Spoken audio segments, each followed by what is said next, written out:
August 1943, Solomon Islands. The night had no horizon. The sea was a sheet of ink, the sky a ceiling of absolute darkness, and only the faint glow of phosphorescence around the bow hinted that PT-109 was even moving at all. The boat cut silently through the slot at idling speed, engines throttled down until they were little more than a soft vibration under the deck. Every man aboard understood what this silence meant. They were deep inside a shipping lane controlled by a navy that preferred the night, mastered it, and killed in it. The Solomons had always produced strange light, moonlight that distorted distance, starlight that bent across the water, shadows that stayed fixed when the boat moved, but on this night, even those illusions were absent. It was a void. A black ocean inside a blacker sky. Kennedy stood at the cockpit, hand resting on the coaming, eyes fixed forward though he could barely see 30 feet ahead. He sensed the tension around him like heat. PT boat crews lived between sudden calm and sudden violence, and tonight the calm felt artificially stretched, like a rubber band pulling toward its limit. These boats, long and narrow, were restless creatures. Even at low speed they vibrated with an animal nervousness, 3 Packard engines trembling in anticipation. They were built for aggression, accelerate, strike, vanish, but tonight's mission required patience. Their task was to intercept Japanese destroyers, the dreaded Tokyo Express, before they could resupply the garrisons farther up the island chain. In daylight such an attempt would be suicide. At night it was possible, but only barely. The air smelled of hot oil, damp canvas, and the faint residue of gasoline long soaked into the wooden planks. The exhaust fumes drifted intermittently across the deck, thickening and thinning as the breeze shifted.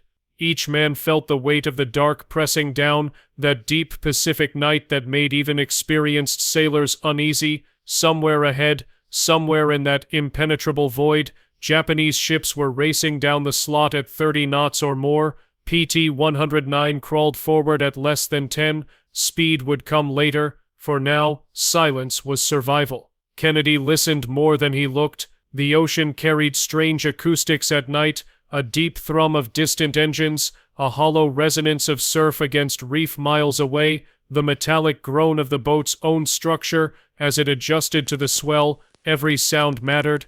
Every faint vibration could signal movement in the dark. The men at their stations held their breath at intervals, straining to detect anything through the oppressive silence. The sky began shifting almost imperceptibly. The faintest glow, so faint it wasn't even visible as light, changed the texture of the clouds. It hinted, just barely, that a sliver of moon behind heavy cover was trying to break through. Kennedy noticed it first as a change in the sheen of the water. Darkness still ruled everything, but now the surface reflected a thin, almost metallic gray, and in that moment of slight visibility, the dangers multiplied.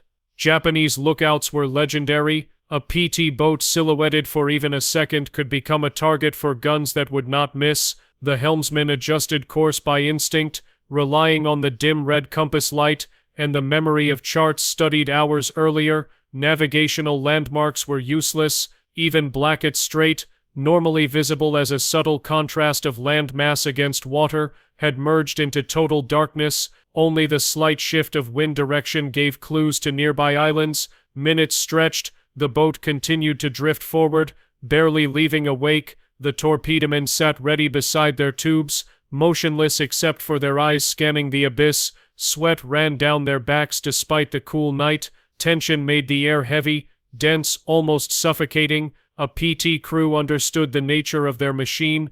It was deadly only if it struck first. If caught by surprise, the boat's thin wooden hull offered no protection. A hit from a destroyer would splinter it instantly, and a hit from a cruiser's bow, that was unthinkable. A faint sound trembled through the water, not from the boat, not from the wind, something deeper, a distant rhythmic pulse, steady, powerful, composed of low-frequency vibrations transmitted through the hull. Kennedy's head lifted slightly. The men near him froze. The sound was still too faint to classify, but the ocean carried it with unmistakable direction. Ahead, moving fast, he leaned forward, eyes narrowing into the dark. No shape, no silhouette, but the water had changed pitch. A large ship displaced the sea differently. its mass created a deeper pressure gradient, a smoother trough, a specific resonance. Experienced PT men learned to feel these things long before they could see them. The thrum grew stronger, then stronger still. Something immense was coming. Kennedy whispered to his engine man. The Packards remained at idle, but every instinct told them the moment for acceleration was approaching. Torpedoes were primed, the boat's entire posture shifted subtly, the crew adjusting weight, their senses sharpening, their muscles coiling for rapid action. They were no longer waiting, they were stalking, but in the dark the hunter and the hunted were often reversed. The sound evolved from a distant pulse into a dense, layered roar. The water around the bow began to react, subtle ripples radiating outward as if startled by the approach. Kennedy scanned frantically, eyes straining, and then just for a second, a shadow within a shadow appeared, a long linear silhouette, black against black but unmistakably huge, a cruiser, not just large, fast closing the distance at a speed no PT boat could outrun, and it wasn't altering course. The realization settled with brutal clarity. PT-109 was not stalking an enemy ship, something massive was bearing directly down on them, unseen until the final moments, a steel cliff hurtling across the water. The night had gone from silent to catastrophic in a single heartbeat. The Solomon Islands campaign had become a contest of endurance long before PT-109 slipped into Blackett Strait that night. The geography itself dictated the violence, a narrow chain of jungle-covered islands threading between two vast stretches of the Pacific, forcing supply lines, convoys, and warships through predictable choke points. Whoever controlled the slot controlled movement. Whoever controlled movement controlled survival. The Japanese understood this deeply. Their destroyer runs, nicknamed the Tokyo Express, had become a nearly nightly ritual. Vessels built for speed and aggression raced down the corridor between Kolombangara and Arundel Island, delivering troops and supplies with precision born from both necessity and desperation. Allied air power dominated daylight. Night belonged to the Imperial Navy. The American response was built on improvisation. The PT boats, mostly 80-foot Elco designs, were by nature expedient weapons, fast, lightly armored, armed with torpedoes, whose reliability fluctuated with humidity and luck. They were not meant to challenge cruisers or destroyers directly. Their role was harassment, interdiction, and forcing the enemy to maneuver. Yet in the Solomons, circumstances transformed these small craft into frontline hunters. Kennedy's boat, PT-109, had already endured months of attrition. Engines wore under the brutal climate, hulls swelled with moisture, electronics failed with frustrating regularity, but their crews adapted. They knew every sound their boat made, every vibration in the deck, every smell from the engine compartment. In a strange way, the boats became extensions of themselves, fragile, temperamental machines sustained not by engineering perfection, but by relentless improvisation and the stubbornness of their operators. The tactical doctrine that led PT-109 into the strait was similarly improvised. Intelligence had reported increased Japanese destroyer movement toward Vila. Previous nights had seen heavy activity. Radar-equipped American destroyers attempted interception, but visibility, timing, and the Japanese mastery of nocturnal maneuvering often allowed the Express to slip through. PT boats were repositioned farther forward as a screen, forming a loose web of wooden interceptors across likely routes. PT-109 station placed it near the southern end of Blackett Strait, covering a narrow exit lane between islands where Japanese ships might attempt to reposition after unloading. But theory rarely matched reality. Currents, wind, and the unpredictable geometry of island silhouettes at night made precise coordination difficult. PT boats often operated alone, without radar, navigating with charts committed to memory and instinct honed through repetition. The Japanese cruiser Amagiri, the ship racing toward PT-109 that night, belonged to the Fubuki-class destroyers, though often referred to in reports as light cruisers due to their heavy armament, fast, aggressively commanded, and built to excel in night combat. Ships of this type moved like predators through narrow waters. Their lookouts, trained to detect silhouettes under minimal light, scanned constantly. Their bridge crews calculated ranges and bearings with efficiency Americans still struggled to match in darkness, but even predators can be blind. The intersection between PT-109 and Amagiri was not strategic, it was circumstantial, two vessels navigating the same narrow passage, one nearly invisible, the other moving at a speed that made mistakes inevitable, yet the broader context was far from accidental. Both sides had been shaped by months of pressure, adaptation, and the unforgiving environment of the Solomons. By the night of the collision, Kennedy was no inexperienced junior officer blindly following orders. He had studied the Japanese patterns, watched the results of previous engagements, and understood the precarious balance of risk and necessity. His mission demanded aggressive positioning, his boat's limitations demanded caution. Every decision aboard a PT boat was a negotiation between survival and usefulness. The men aboard PT-109 were composites of the same tension, young, many barely out of training, hardened not by decades of service, but by weeks of navigating black water under fire. Their nerves were worn thin by the constant alternation between absolute stillness and sudden explosive violence. The Solomons did not provide gradual escalation. Battles erupted without warning, flared intensely, then vanished into silence as if swallowed by the night. The geography reinforced the chaos. Islands created unpredictable echoes. Cloud cover shifted visibility from minimal to non-existent. Currents nudged small craft subtly off course, and the Japanese ships moved at such speed that reaction time shrank to seconds. A cruiser could appear from the blackness, as if materializing from nothing. This environment birthed the scenario PT-109 faced, a moment where the ocean, the night, the mission and the machinery all converged into a razor-thin margin for error. The crew's readiness was shaped by countless nights like this, waiting, listening, trying to intercept vessels they could barely detect. Torpedoes were unreliable. Communications were patchy. Success often meant little more than forcing the enemy to maneuver, but failure could be catastrophic.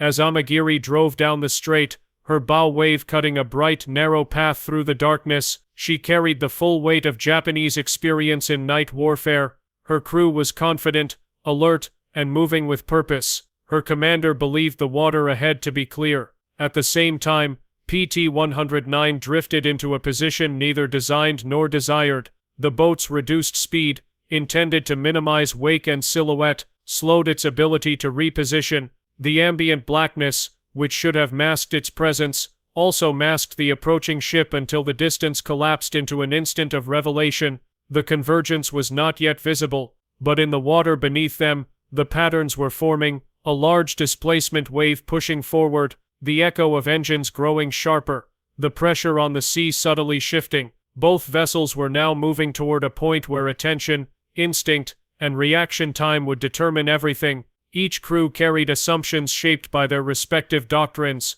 Both believed the night concealed opportunity, neither imagined how violently the night would betray them. The sea began speaking before the men did. A deepening pressure rolled beneath PT-109's hull, the kind of displacement that only came from something immense and fast approaching. The thrum of engines that had earlier been a faint pulse now expanded into a layered, resonant growl, the signature of heavy turbines forcing thousands of tons through narrow waters. The cruiser was no longer a distant possibility.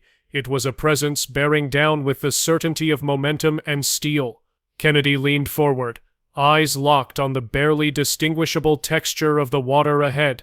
Darkness still consumed everything, but instinct sensed what eyesight could not. The sea around the bow had begun flattening unnaturally, as though trapped between two walls of invisible force. A ship that large displaced water long before its silhouette emerged. PT boat crews learned to read that displacement like a warning written directly into the surface. The sensory cues sharpened in quick succession.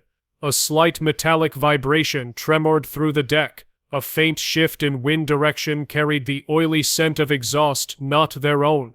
The murk ahead held a density that did not belong to open water. Then, barely perceptible, something inside the darkness moved, not a defined shape, more the absence of it. A void sliding across a void. Kennedy straightened, His voice remained even, but every man aboard stiffened as though pulled upright by a wire. The torpedomen tightened their grips on the latches. The gun crews instinctively oriented themselves toward the bow. The boat's posture changed, no longer drifting, no longer waiting. The tension of action settled over it like a weight.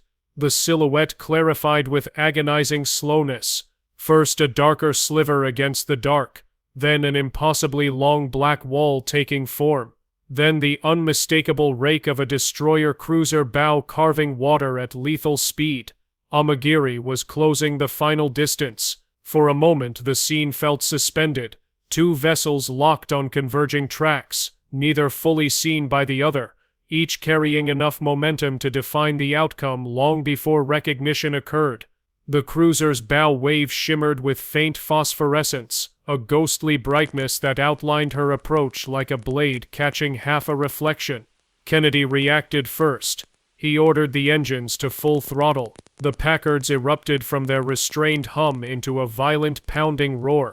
PT-109 surged forward, the sudden acceleration sending a tremor through her wooden hull. Spray exploded outward as the bow bit into the dark water. But acceleration alone could not erase the geometry of the encounter. The cruiser was already where she needed to be. The boat heeled slightly as the helmsman threw the wheel over. The turn began, but too late. The Amagiri's bow cut through the night like a moving cliff. Her bridge crew, equally blinded by the blackness, did not see the tiny silhouette that now jerked desperately across her path. Her lookouts shouted too late to matter. Her momentum was fixed, her turning radius vast, her speed uncompromising. The distance collapsed with brutal speed. In the final seconds, the ocean itself seemed to recoil. The water around PT-109 churned violently under the pressure wave. The cruiser's forward guns loomed overhead as formless masses in the dark. The bow wave rose like a white shimmering wall. For an instant, a fleeting, breathless instant, Kennedy sensed the scale of the vessel bearing down upon them. The volume of water she displaced dwarfed the PT boat's entire mass. He understood immediately that no evasive maneuver was possible within the remaining seconds. The collision was not a possibility, it was a certainty. The impact struck like a violent tearing of the sea. It was not a singular crash, but a combination of forces breaking simultaneously, the splintering of wood, the shearing of frames, the crushing torque of steel overwhelming a lighter hull. The bow of Amagiri sliced through PT-109 at an oblique angle just abaft the cockpit, cleaving the boat nearly in half. One moment the deck was intact. The next it was a cascade of splintered planks and fuel spray bursting outward like shrapnel. Men were hurled into the water without orientation. The stern section spun violently, thrown aside like debris struck by a passing train. Flames erupted as raw gasoline ignited across the surface, drifting in patches of burning slick. The night that had moments earlier hidden everything now illuminated the sea with flickering orange sheets of fire. The tranquil blackness of the slot transformed into a chaotic mosaic of flame, fuel, and the silhouettes of men struggling in the water. Kennedy surfaced amid drifting debris. For a moment he had no bearings, only the sting of salt water in his eyes and the immense roar of the cruiser passing close enough to feel the displacement of her propellers thundering through his chest. The Amagiri's wake nearly pulled him under, dragging him into the trough of water that followed her massive stern.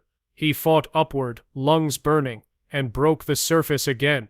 The cruiser was already vanishing into the black, her engines receding into the distance as though she had encountered nothing more than driftwood. No guns fired, no lights turned. She disappeared the same way she had appeared, silently, swiftly, as a shape swallowed by a night built for predators. Pieces of PT-109 floated around him, some burning, some oil-soaked, some already sinking into the dark. The faint outlines of crewmen surfaced in scattered positions, their voices strained but present. The wreckage glowed with an eerie, shifting light as flames licked across the fuel patches drifting outward. The battle had lasted only seconds. The consequences would stretch into hours. The first contact had happened. The real fight, survival in black water was only beginning. The sea settled into its post-impact silence with unsettling speed. The roar of Amagiri's engines faded into a dull, distant hum. The flames drifting on the surface sputtered as patches of fuel thinned. The splintered remains of PT-109 creaked faintly as they settled into the slow, inevitable rhythm of the current.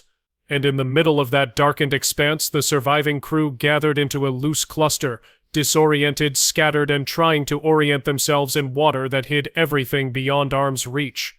Kennedy treaded water beside the largest floating section, the still intact bow, now reduced to a ragged platform barely holding together.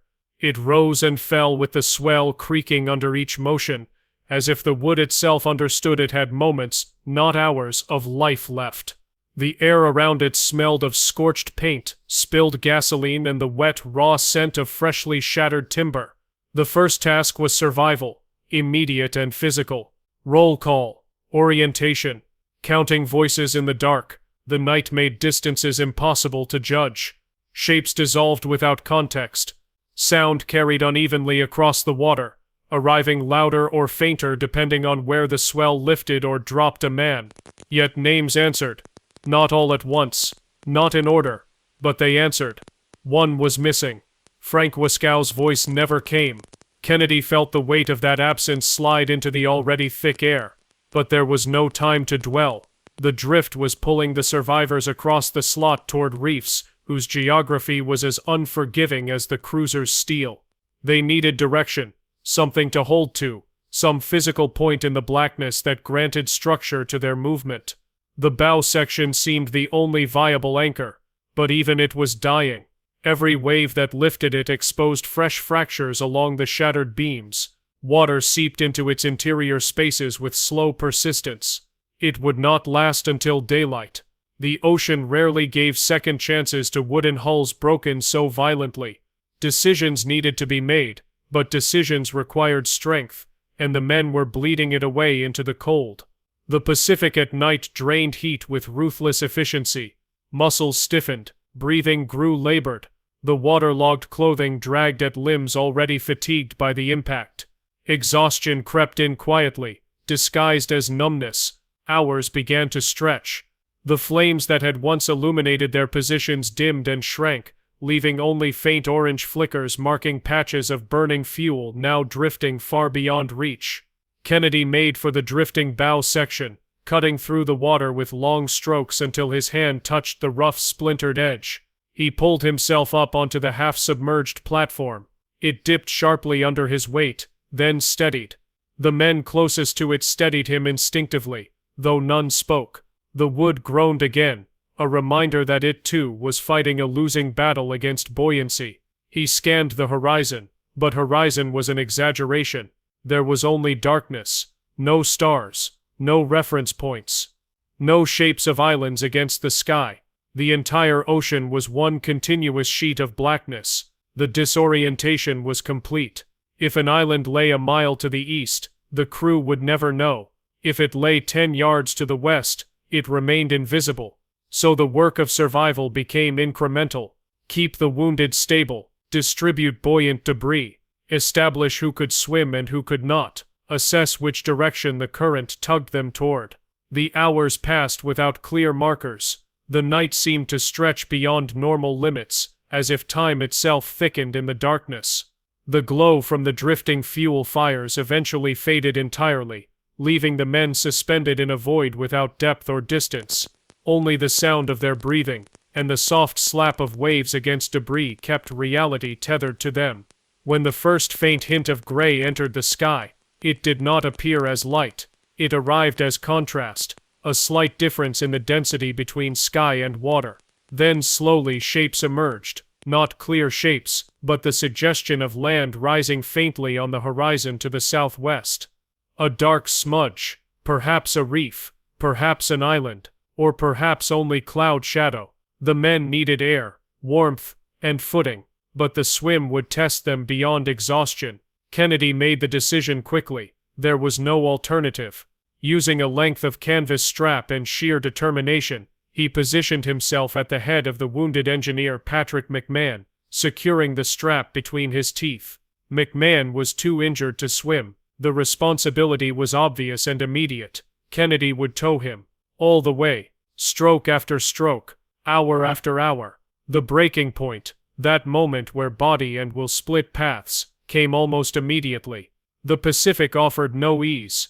Each movement required strength that was no longer present. Each kick pushed through the weight of fatigue that felt anchored to the bones.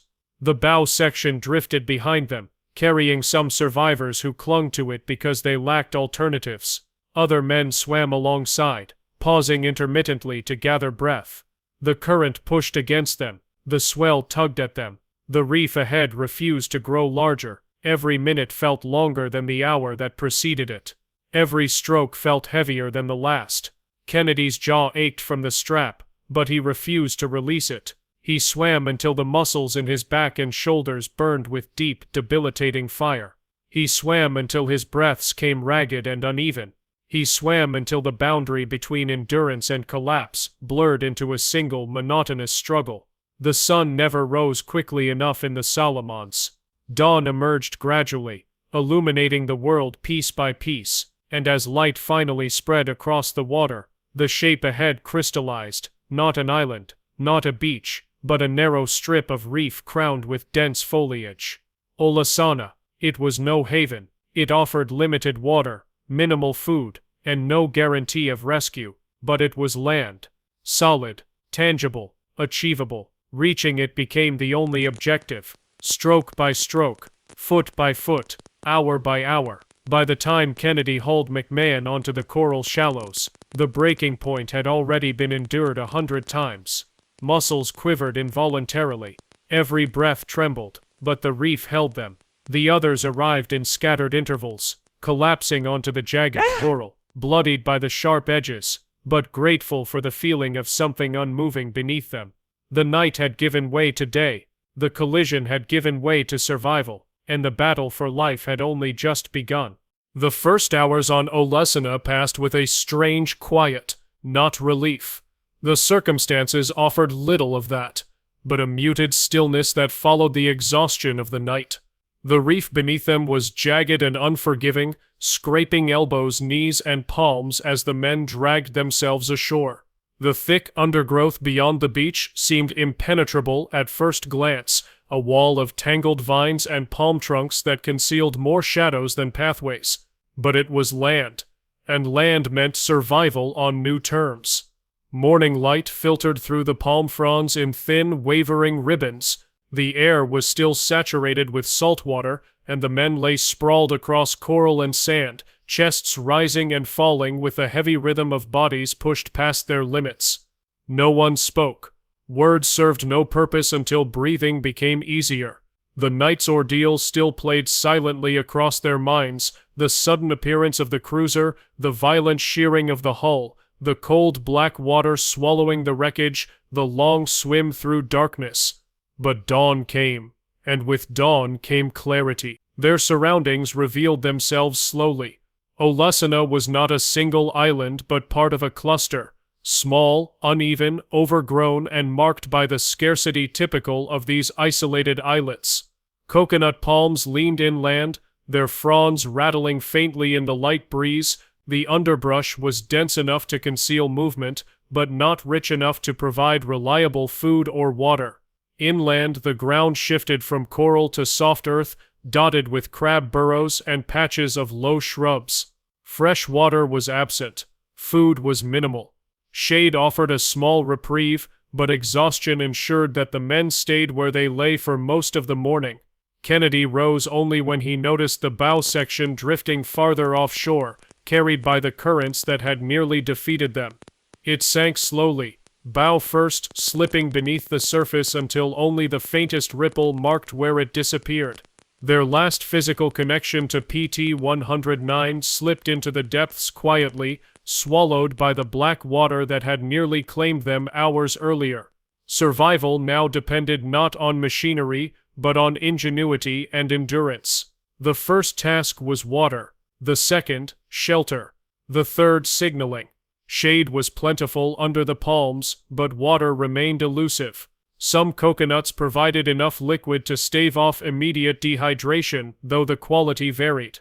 The men cracked them open with makeshift tools, sharp coral fragments, rocks, even the butt plates of the few small weapons salvaged. Food came sporadically: bits of coconut meat, crabs caught with patient hands, and leaves chewed for moisture despite their bitter taste. Kennedy studied the waters beyond the reef, analyzing currents, noting the direction drift patterns would carry any message or buoyant object. Nearby islands were visible across narrow channels, their silhouettes clearer now under the midday sun. Among them was Nauru Island, slightly larger, with higher tree lines suggesting better water sources.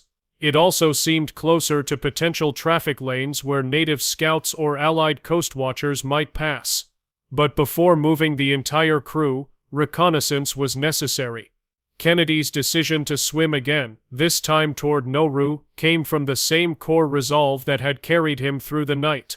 He understood the risks: currents, fatigue, the possibility of misjudging distance. Yet the alternative was to wait on Olusana for a rescue that might never come. The Solomons were vast, search areas undefined, and PT boats sank frequently enough that missing crews were often presumed lost unless clear evidence suggested survival. Taking a makeshift flotation aid carved from a section of driftwood, Kennedy slipped into the water and began the swim. The ocean was calmer now, surface gently undulating under the implications of the morning tide. But fatigue clung to his limbs, requiring each stroke to be paced deliberately. What had been a desperate sprint hours earlier became a measured endurance effort. Nauru came into focus slowly, first as foliage, then as sand, then as the outline of inhabitants. 2 native scouts, part of a network supporting Allied coastwatchers, observed him from a distance. Their presence shifted the course of events dramatically. They recognized the survivors' plight, and through gestures and limited shared language, provided critical information. Allied positions were within communication range. They could help. That assistance came in the form of a small canoe, paddled with practiced efficiency. The scouts returned to Olusana, carrying with them a message from Kennedy scratched onto a coconut husk, a directive explaining the survivors' situation and requesting help. The simplicity of the medium belied its importance. In the Solomons, coconut messages had traveled between islands for decades. Now one carried the fate of a stranded PT crew. The scouts delivered the message to a nearby coastwatcher, a link in the intricate intelligence network spread across the islands. From there, word moved rapidly. Within a day, a rescue mission was underway, executed with the same precision and familiarity with the terrain that had made the coastwatchers indispensable throughout the campaign. The rescue itself was quiet, precise, almost anticlimactic compared to the events that had preceded it. Under cover of night, the same element that had concealed Amagiri hours before, the scouts ferried the survivors from Olusana to safer ground. The men, weakened but alive, made their way aboard an Allied PT boat sent to extract them. The aftermath extended far beyond the moment of rescue. In operational terms, PT-109 was a loss, one of many small craft that fell victim to the challenges of night combat in the Solomons. But the survival of the crew, achieved through perseverance, leadership, and the invaluable support of native scouts, became a symbol of determination under impossible conditions. Kennedy's conduct during the ordeal was noted in official reports. His actions, towing an injured man through miles of open water, maintaining cohesion among the survivors, securing aid through initiative and endurance, became part of a broader legacy that extended well beyond the war. But in the quiet moments following rescue, as the engines of the PT boat carried them away from Olusana, the men thought less about legacy and more about the strange, unpredictable convergence of events that had defined their survival. A cruiser appearing out of darkness, a boat cleaved in two, a night swim through black water, a message carved into a coconut, an entire crew pulled back from the edge. The slot resumed its quiet, the ocean reclaimed its surface, and PT-109 became another story, carried across the Pacific, one defined not by the violence of its loss, but by the endurance of those who refused to let the night take them.